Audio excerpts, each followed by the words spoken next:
Linafanyasa voice box bungwe la Muslim Supreme Council of Malawi lanena kuti silikapo mulomo pa nduna zimene zasankhidwa ndi olemekezeka mtsogoleri wa dziko lino a Professor Arthur Peter Mutharika. Iwo akunena kuti ayi patakali pano it's too early komanso nduna zonse a president sanamalize. Abanso akamaliza kuti asankha cabinet awo yonse nomene tu iwo a Muslim Supreme Council of Malawi adziyamba kuyika ma comments kuti ndunazi ndi zabwino kapena ndi zoyipa. Ndiye patakali pano koma akupempha kuti nduna zimene zasankhidwa ziwunikire nkhani zingapo monga ku agriculture kufuna kuti kumeneko nkhani ya fertilizer okudwa kupusha ndi kwa pharmacy nkhani manager ifufuzidwe bwinobwino komanso ku nduna ona za mabale akunja akufuna kuti kumeneko ndithu ubale wa dziko la Malawi ndi dziko la Israel tiwunikirenso kuti ubale umenewu ukuyenda bwanji. Ndikalemozi pano Nyasa voice box timve kuti kula amene wakuti chani ndipo akamaliza timati mutuuze maganizo anu pankhani zimenezi in the comment section below pompano pa Nyasa voice box.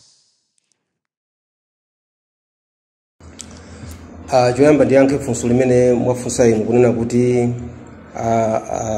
president yathu sankha nduna zoyambirira zimene taziona mungayikepo ndemanga zotani. Ndiye choyamba timafuna tinene kuti sitika ndemanga mochulukisa kwambiri chifukwa chakuti angosankha kumene ndunazo komanso sanamalize kusankha ndunazo. Tizachita comment kumapeto akamaliza kusankha nduna zonse zimene zili zoyenera kukhala m'mipando. Koma chimene tingafune kungoyankhulapo ndi chonena kuti mu nduna zimene zasankhidwazi tingopereka uthenga chabe ngati makumbuso kapena kuwakumbusa makamaka mwachidule mothamanga ndi thamange ku nduna wa zamalimidwe Minister of Agriculture kunena kuti mwaona kumbuyo zimene apanga Malawi Congress Party kuti zinthu zofunikira kwambiri pa moyo wa anthu sanaziyendese bwino monga kukagula fertilizer ku pharmacy, kukagula fertilizer ku butchery. Zosatira zake ndi zimene taziona kuti nziko lino la Malawi lili pa mavuto azakudya chifukwa chakuti pali anthu ena anthu ochepa amene sanayendese bwino. Ndiye ife tili ndi chikhulupiriro kuti pamene inu mwafika kumene kupoti izi zinali mphekesera chabe zonena kuti zinachitika. Ndiye ife tili ndi chikhulupiriro choti pamene inu mwafika kumeneku muyenera zimene zokuzikonza ndipo gulu lonse limene linakhuzidwa ndi program imene yokagula ku pharmacy yokagula ku butchery ikuyenera kuti ibweze ndalama zimene zinachitikazo chifukwa sitingakafufuze ndalama kumene zinapita nkumachita ku munthu amene anapereka ndalama mwa daladala alipo akuziwika anthu amene ndofunika kuti abweze ndalama zimenezo. Ndiyankhe motero komanso ndimafuna ndisindike pano kunena kuti ndiyakumbuse anduna olemekezeka George Chaponda nduna yoyang'ana za maiko ubale wa maiko wa Malawi ndi maiko ena kunena kuti aone kumbuyoko kuti boma la Malawi lisanasankhe kazembe opita ku Israeli pana abwera nzimayi wina ochokera ku Palestine amene anazapempha boma la limene lachokalija kulinena kuti musavomereze kapena musapange ubale ndi dziko la Israeli. Chifukwa munthu amene uja anabwera uja amaziwa kuyipa kupanga ubale ndi dziko la Israeli zimene zimachitika zosatira zake. Koma anachita makani anaziumiriza okha mpaka na kukasankha ambassador kukakhala kumene kuja ku Israeli. Zosatira zake taona ndi zija zimene amakavotera kunena kuti dziko la Israeli lisasiye kumenyana ndi dziko la Palestine kapena kumenya ku Gaza. Zosatira zake ndi zimenezi. Ndiye timafuna tinene pano kunena kuti ife ngati Asilamu ngati bungwe la Muslim Supreme Council of Malawi likunena kuti ubale umene ujawo sunabwere mu chilungamo. Ndi chifukwa chake muone hivi 1994 boma la UDF lidabwera mdziko muno linatenga ulamuliro kuchoka ku boma la MCP.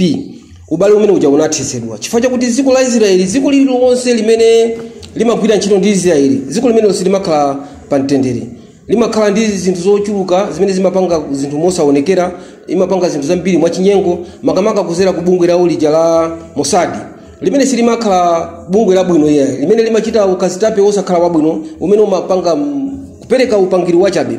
Ndiye sono mwachifukwa chimenechi ife tikunena kuti ngati bungwe la Muslim Supreme Council of Malawi amene tinanena pachiyambi kunena kuti kupanga ubale ndi dziko limene lili ndi kulakwika kwambiri. Timafuna kuti ubale umene uthesedwe. Kazembe amene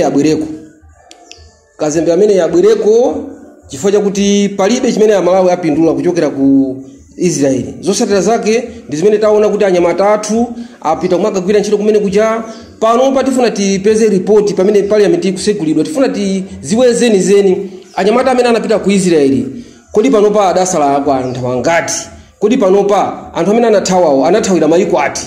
Zimenezo zofunika kuti tiziwe. Izi zachitika chifukwa cha boma la Makani limene lachoka lija limapanga makani kunena kuti ife tisegula koma zosata zake mwaona ananyamula anyamata ambiri kupita nawo kumene kuja mpaka na pano sitikuziwa kuti kodi nyamata aja namba ndiyokwanira pamene paja kumene kuja kwachitika nkhondo zochuluka zambiri taona ziko la Iran likumenya kumene kujako koma sitikuziwa mpaka na pano kuti kodi anyamata aja onse aja alipo kumene kuja kapena anathawa ndi angati kapena asalapo ndi angati andi umoyo uli motani. Zimenezo ife ngati bungwe la Muslim Supreme Council of Malawi tikunena kuti ubale umene ujawo ndofunika uthesedwe chifukwa palibe chimene amalawi akupindula, palibe chimene amalawi angapezeko kuchokera kumene kuja.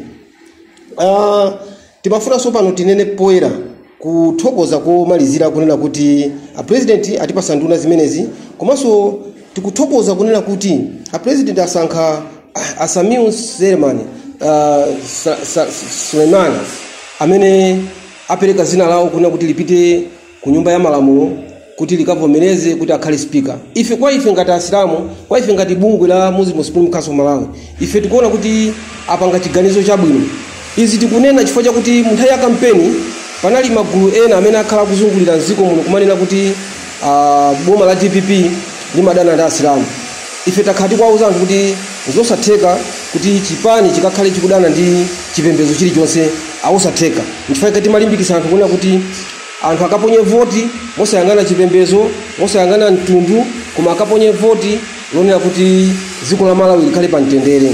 Mwa ichi tikukhulupirira kuti pamene asankhidwa Suleiman amene ali Msilamu, ife tikuziwa kuna kuti magulu amene akapanga zinthu zosakhala zabwino kumakamba miseche, kumakamba zinthu zosakhala bwino kwa profesa, kuna kuti ndi munthu osakonda Asilamu athesa kapena kuti aonesa mtima umene kuti unali waboza. Komanso ndimafuna tikukumbuseni amalawi kunena kuti ngakhale a profesa Bingwa Mutharika Malemu amene ali founder wa chipani cha DPP, mboma lawo loyambirira munali Asilamu ochuluka kwambiri. Kusonyeza kuti chipani cha DPP chimagwira ntchito ndi mipingo yonse. Mmenemo munali akatolika, mmenemo munali CCP, mmenemo munali Anglikani, mmenemo munali Asilamu. Chimodzimodzinso a profesa Peter Mutharika amagwira ntchito ndi zipembedzo zonse, palibe kuti amasankha kuti mpingo wakuti kapena chipembedzo chakuti kapena wa chigawo chakuti, koma amagwira ntchito ndi Malawi wina aliyense. Ndiye ifeyo sitikuonapo chinthu chimene anthu ankanena nthawi ya kampeni kumene kuti amadana ndi Asilamu. Nzaboza kuchokera pa profesa Bingwa Mutharika uzafika mpaka na pa profesa Peter Mutharika amagwira ntchito ndi zipembedzo zonse. Tili ndi chikhulupiririonso kunena kuti munduna umene maundunawo mupezeka CCP momo, mupezeka Katolika momo, mupezeka Asilamu momo, ndi chifukwa chake amagwira ntchito ndi zipembedzo zonse, amagwira ntchito ndi zigawo zonse, amagwira ntchito ndi wina aliyense bola amene akuona kuti ali ndi kuthekera kuonera kuti akhoza kuwathandiza ntchito. Pomaliza ndi afunire zabwino Malawi onse lero siku limene lili lachisanu kuti Allah subhanahu wa ta'ala atikhululukire tikaswali amene ali ndi mphamvu zoti akhoza kupita ku mizikiti kukaswali akaswali, amene alephera kupita chifukwa choti adwala Allah subhanahu wa ta'ala mwapase mphamvu komanso mwapase chilimbikiso kuti siku lina inshallah likazabwera siku la Ijumaa azakaswali azakampembeze Allah subhanahu wa ta'ala. Komabe tili ndi chikhulupiriro kuti siku ndi siku ife Asilamu timaswali, koma siku la Ijumaa limakhala siku la sonkhano loti anthu akakumane akaone kuti kodi akuti ali kuti ali kuti. Pomaliza ndikufuna zabwino zonse Malawi wabwino wa hadha. Assalamu alaikum wa rahmatullahi ta'ala wa barakatuh.